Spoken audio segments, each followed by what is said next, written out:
Every month, the French food world produces stories that genuinely stop you in your tracks. A government that spent weeks arguing over a single word in a nutrition document. A criminal network smuggling eels that are worth more per kilo than cocaine. The world's most prestigious culinary competition coming to Marseille for the very first time. And a trade deal between Australia and the European Union that came down, in the end, to an argument about cheese names. This is Fabulously Delicious, the French food podcast. I'm your host, Andrew Pryor, and this is your French food news for March 2026. Right, let's get into it. Now, this one caught my eye this week because it touches on something that's very close to my heart and my stomach. And if you're a regular listener, you'll know exactly why. Australia and the European Union have just signed a sweeping free trade deal after 8 years of negotiations, and buried inside the headlines about beef quotas and defence partnerships are some genuinely interesting food stories. Under the deal, almost all EU tariffs will be lifted on Australian agricultural products: wine, seafood, dairy, wheat and barley even. While Australian consumers will see cheaper European wine, spirits, chocolates, biscuits and pasta coming their way. For Australian wine producers alone, the saving is estimated at around 37 million Australian dollars, which is not nothing. But the detail that really made me smile, and that I suspect will resonate with a few of you, is the naming rights conversation. Australian producers will be able to continue using the name Parmesan, Feta, and get a grandfathering period before being phased out. Australia is now the only country outside of Italy to have secured EU permission to continually using the name Prosecco domestically, though it will need to be phased out for exports over 10 years. The Australian Prime Minister put it rather beautifully when he noted that Australia's modern history was built on migrants. Greeks bringing feta, Eastern Europeans bringing Kreski sausages, which is a genuinely lovely way of framing what is, underneath it all, a very complicated geopolitical negotiation about cheese names. Very 2026. Now, last month we covered the big Parisian restaurant announcements, so this week let's talk about the rest of France, because the Michelin Guide France and Monaco of 2026 had plenty more to say beyond the capital. In total, 62 new stars were awarded at a ceremony held at Grimaldi Forum in Monaco. 54 new one-star restaurants, 7 new 2-star and 1 new 3-star establishment. That sole new 3-star recipient is Les Morinets, run by chef Michael Arnaud in Jonge in Savoie, a region that has been quietly producing extraordinary food for years and absolutely deserves this kind of recognition. If you don't know Savoie food well, put it on your list. It is so much more than fondue and raclettes, as wonderful as both of those are. What I found particularly interesting about this year's guide was the language Michelin used around new generations of chefs being recognised. They specifically noted a pronounced spirit of audacity. Deeply personal establishments, many of them husband and wife teams, cooking food that reflects who they are rather than what a certain kind of French restaurant is supposed to look like, which feels like a genuinely exciting direction for French gastronomy. Sustainability was also a strong theme, with 14 restaurants newly recognised for responsible practices, bringing the total across the guide to over 100. French fine dining taking environmental responsibility seriously, and Michelin choosing to reward it publicly. Both of those things feel like progress.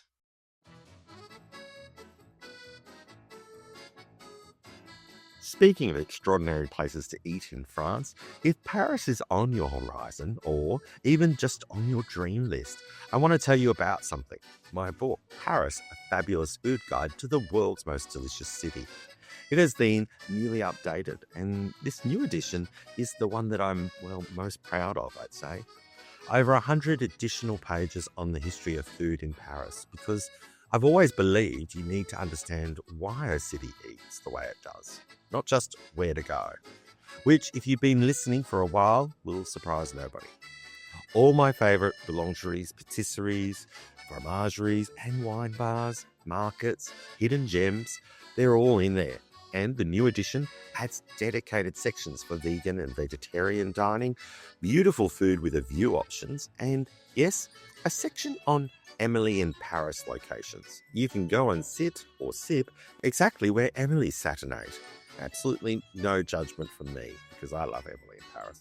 It's the guide I wish I'd had when I first arrived in France. Order it directly from my website at andrewpryorfabulously.com, and it makes a perfect, gorgeous gift for food lovers in your life. It's also on Amazon, or you can ask your local independent bookstore to order it in, because supporting local bookshops is always a fabulous idea. Now, back to the news. And now, a story that sits right at the intersection of French food culture and something a bit more darker. A new BBC Eye investigation called Billion Dollar Babies has shed light on the illegal trafficking of European glass eels, a trade that BBC Eye describes as worth more per kilo than illegal drugs, and which criminal networks have nicknamed the cocaine of the sea. Once abundant in rivers across France and the rest of Europe, the European eel is now critically endangered, with its population having collapsed by 95% since the 1980s. It's impossible to breed eels in captivity, which means the entire trade relies on wild-caught glass eels. And with Asian demand at an all-time high and a European-wide export ban in place, a vast illegal smuggling network has filled the gap. The BBC investigation gained extraordinary access to a Hong Kong triad conducting live smuggling operations, and the picture it paints is genuinely alarming. For France, this matters in a very specific way. The eel has been part of French culinary culture for centuries, and the collapse of the European eel population is a food heritage story as much as an environmental one. The documentary is available now on BBC iPlayer and the BBC World Service YouTube channel, and it's absolutely worth your time to watch. Now, this one is close to my heart, the Bocuse d'Or, the most prestigious culinary competition in the world. Marseille hosted the Bocuse d'Or Europe for the first time, held as part of the Shira Mediterranean trade show. And what a setting for it. The competition theme celebrated the culinary heritage of Marseille and the Mediterranean, with the platter centered around red grenade, chickpeas, small purple artichokes, and sea urchins. Ingredients that feel completely and utterly of that place, which is exactly what Bocuse d'Or does at its best. Denmark took the top spot, with chef Christian Wellendorf and his team delivering what by all accounts was an extraordinary performance. France, it finished fifth, which on home soil in Marseille was a bit of a sting.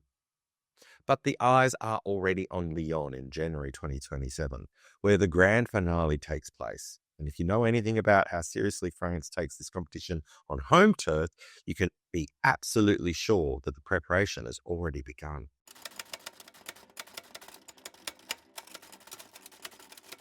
Right, now a quick pause here. If you're enjoying the show and you want more of this kind of thing in your life, come and find me on Substack. Same name, Fabulously Delicious, and it's where all the things that don't quite fit into an episode end up. French food finds I'm excited about, restaurants I've been to, recipes I'm currently testing in my kitchen out here in rural France, behind-the-scenes stories from life in the French countryside, and honestly, and just the kind of food knowledge that comes with living this life every day. It's a little more personal than the podcast and a little bit more detailed and very, very French. For those of you who are new here, welcome. I was a contestant on MasterChef Australia back in 2013, which set off a chain of events that eventually led to me packing up and moving to France, where now I've been living for more than 10 years. These days, I host cooking classes and culinary experiences from my home in the French countryside. And the podcast is very much an extension of all of that, sharing the food, the history, the stories, and the people that make this country's food culture so extraordinary. You can subscribe to the Substack for free or go paid if you'd like to support the podcast and help me keep making it. Every paid subscription genuinely makes a difference. The link is in the show notes, or you can visit andrewpryorfabulously.com for more details. Come for the croissants, stay because you're fabulous.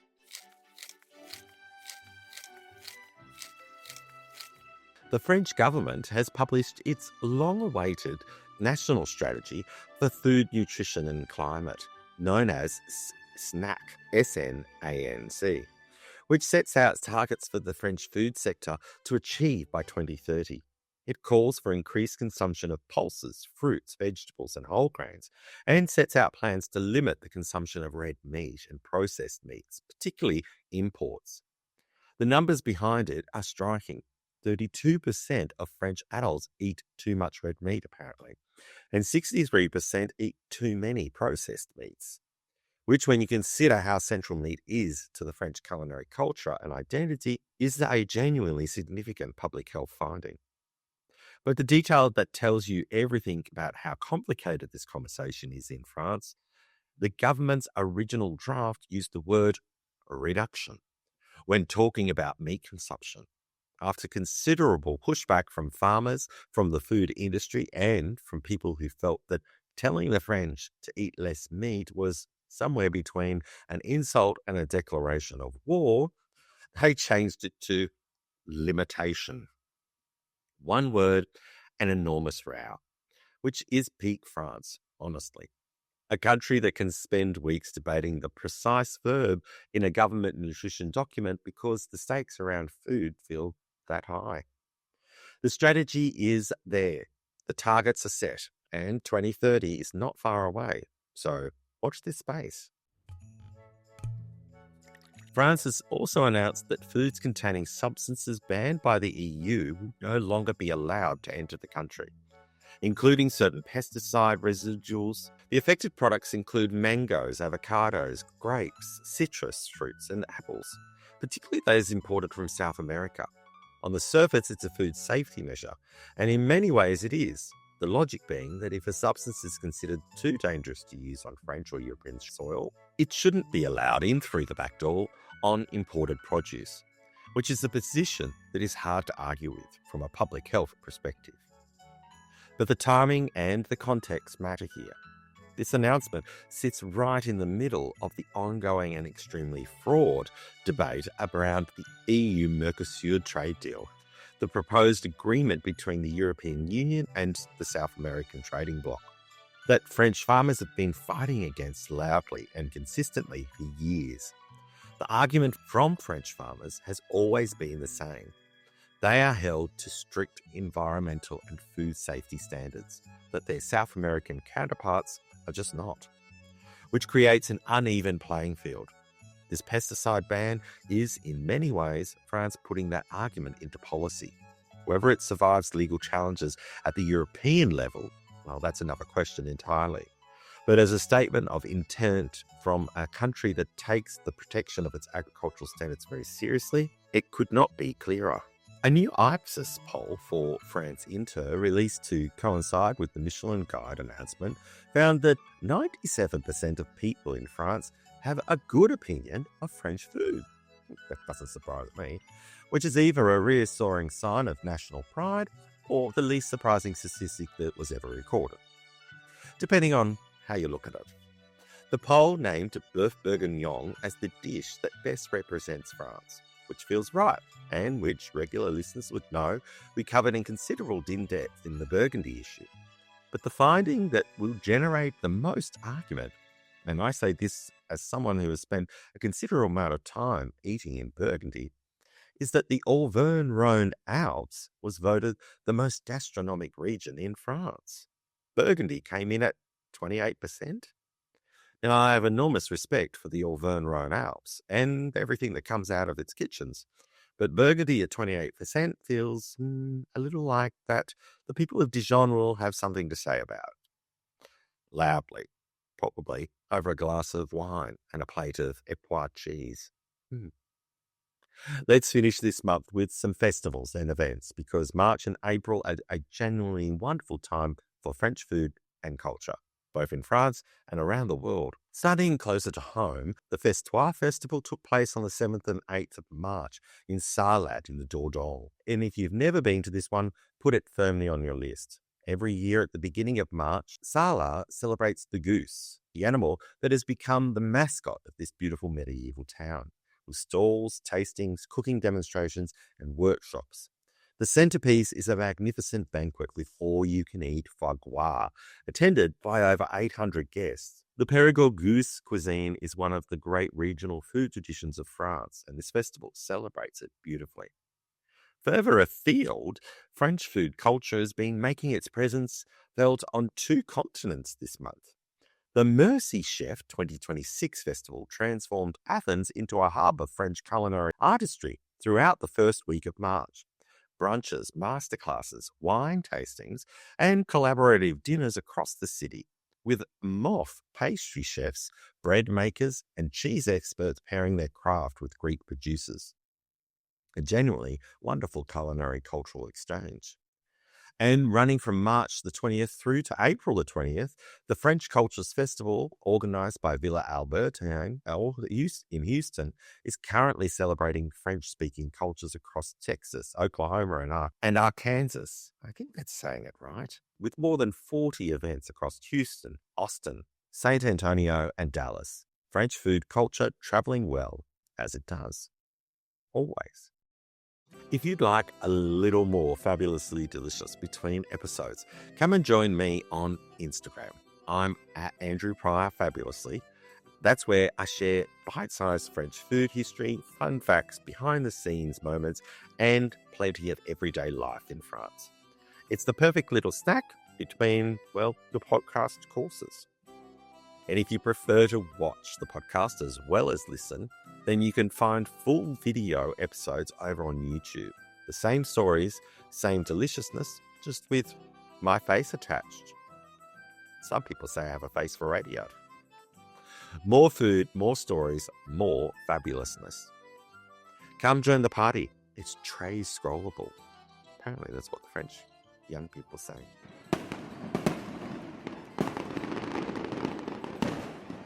Et voila. That's your French food news for March 2026. If you enjoyed it, leave a review, share it with a fellow food lover, and come say bonjour. I always love hearing from you. And if you want more, the back catalogue is full of French food stories waiting for you. Just search Fabulously Delicious wherever you listen to podcasts. Until next time, eat well, stay curious, and whatever you do it fabulously. That's my motto. Merci beaucoup, bon app, et à très bientôt.